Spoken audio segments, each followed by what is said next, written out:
بسم اللہ الرحمن الرحیم۔ محترم ناظرین، تفسیر قرآن کا سلسلہ جاری ہے، آپ کو خوش آمدید کہتے ہیں۔ اللہ تبارک و تعالیٰ کا ہمیں شکر ادا کرنا چاہیے کہ اس کے پاک کلام کو سمجھنے اور سننے کی ہم سعادت حاصل کرتے ہیں۔ یقیناً یہ معمولی بات نہیں ہے۔ بہت کم لوگ ایسے ہیں کہ جن کے نصیب میں یہ سلسلہ ہوتا ہے کہ وہ قرآن کو سمجھتے ہیں اور اسے پڑھتے ہیں اور اس پر عمل کرنے کی نیت کرتے ہیں۔ ہم اللہ تعالیٰ کی بارگاہ میں دعا کرتے ہیں کہ رب کریم ہمیں اس پر استقامت بھی عطا فرمائے، اسے اپنی بارگاہ میں قبول بھی فرمائے، اور لوگوں تک اس پیغام کو پہنچانے کے لیے تھوڑی سی کوشش کی ضرورت ہے۔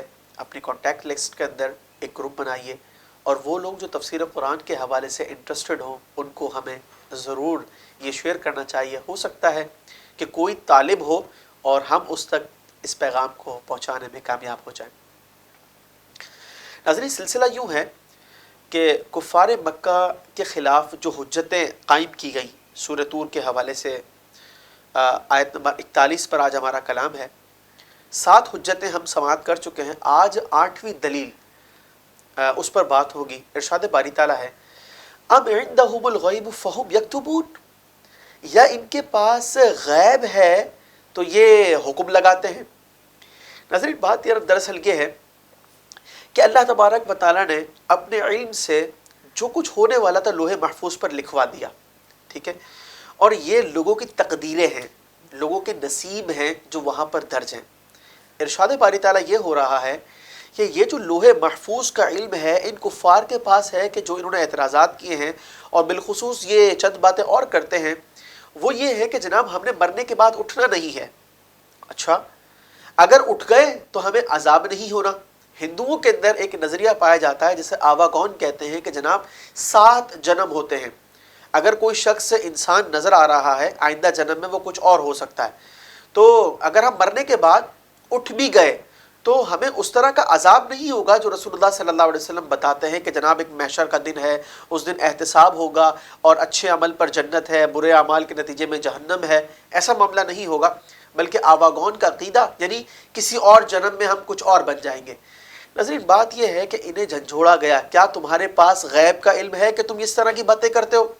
اور ظاہر سی بات ہے کہ جس شخص کا آخرت پر یقین نہیں ہوتا تو وہ اپنے لائف سٹائل خود ڈیسائیڈ کرتا ہے کہ مجھے زندگی کیسے گزارنی چاہیے۔ چنانچہ انہوں نے بھی یہ ڈیسائیڈ کیا کہ ہمیں رسول اللہ صلی اللہ علیہ وسلم کو تسلیم نہیں کرنا چاہیے، اور انسان کی زندگی کا جو مقصد ہے کہ اللہ نے اس کائنات کو بنایا، انسان کو جو ہے ہر طرح کی سہولیات اس کے لیے مہیا فرمائی، تو وہ یہ سمجھے کہ شاید زندگی فضول بنائی گئی ہے، انجوائے کے لیے ہے، لائف سٹائل کو انجوائے کیا جائے۔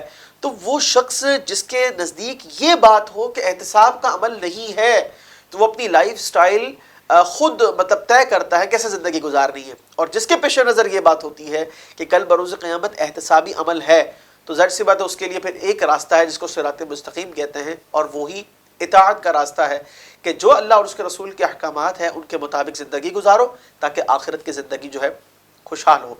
ناظرین، بات یہ ہے کہ انہیں یہ جو جھنجھوڑا گیا اس کا میسج آج بھی ہم سب کے لیے ہے، اور وہ یہ ہے، آج ہم میں سے بہت سے لوگ جن کو اسلامی احکامات مکمل طور پر سمجھ میں نہیں آتے، وہ بعض کو مانتے بعض کو نہیں مانتے۔ مثال کے طور پر یہ جو سزائیں ہیں، چوری کی سزا ہاتھ کاٹ دینا، اسی طریقے سے زنا کی سزا رجم ہے یا پھر کوڑے ہیں، شراب کی سزا ہے، تو یہ جو سزاؤں کا سلسلہ ہے یہ بہت سے لوگوں کو سمجھ میں نہیں آتا، اور ظاہر سی بات ہے جس طرح ہم پہلے بھی بات کر چکے ہیں، یہ ان کی اپنی سمجھ کے قصور ہے۔ جس نے کائنات بنائی ہے اس نے ایک نظام بھی دیا، غلط کاموں کی سزائیں بھی مقرر فرمائی ہیں، لیکن جن لوگوں کے نصیب میں ادھورا ایمان ہے جو کہ در حقیقت کفر ہے، تو وہ لوگ اس طرح کی باتیں کرتے ہیں۔ تو ان کے لیے بھی ایک پیغام ہے کہ اگر کوئی شخص اپنی مرضی سے کسی حکم کا انکار کرتا ہے تو کیا اس کے پاس غیب کا علم ہے کہ وہ جو مرضی آئے قبول کرے اور جو مرضی آئے انکار کرے؟ اگلی آیت میں ارشاد ہوا، ام یریدون کیدا، یا یہ کسی فریب کا ارادہ رکھتے ہیں، یعنی وہ جو کفار حضور علیہ السلام کے زمانے میں تھے، ان کا ارادہ جو ہے وہ کسی فریب کا ہے۔ فالذین کفروا هم الوکیدون، تو جو کفار ہیں انہی پر داؤ پلٹنا ہے۔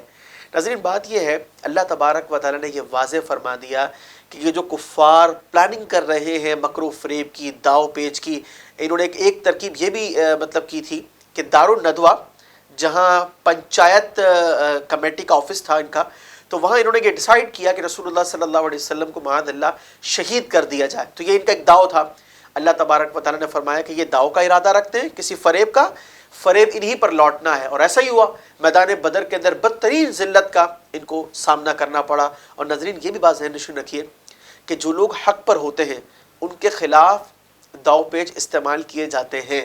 کفار مسلمانوں کے خلاف سازشیں کرتے ہیں اور انہیں نقصان پہنچانے کی کوششیں کرتے ہیں. عالمی سطح پر جو ہے یہ کام ہوتا ہے، لیکن بالآخر اسلام سلامت ہے، سلامت رہے گا. وجہ یہ ہے کہ ہماری بنیادیں یعنی قرآن و سنت اللہ تبارک و تعالیٰ نے ان کی حفاظت فرمانی ہے. ہم اللہ تعالیٰ کی بارگاہ میں دعا کرتے ہیں کہ رب کریم ہمیں اپنے پیارے دین کے قدر کرتے ہوئے، اس پر عمل کرتے ہوئے اسے دوسروں تک پہنچانے کی توفیق عطا فرمائے، اور ہمیشہ ہمیں اخلاص کے ساتھ استقامت کی دولت سے مالا مال فرمائے. خلق السحاب وخلق الماء خلق الشمس في الفضاء سبحان خالق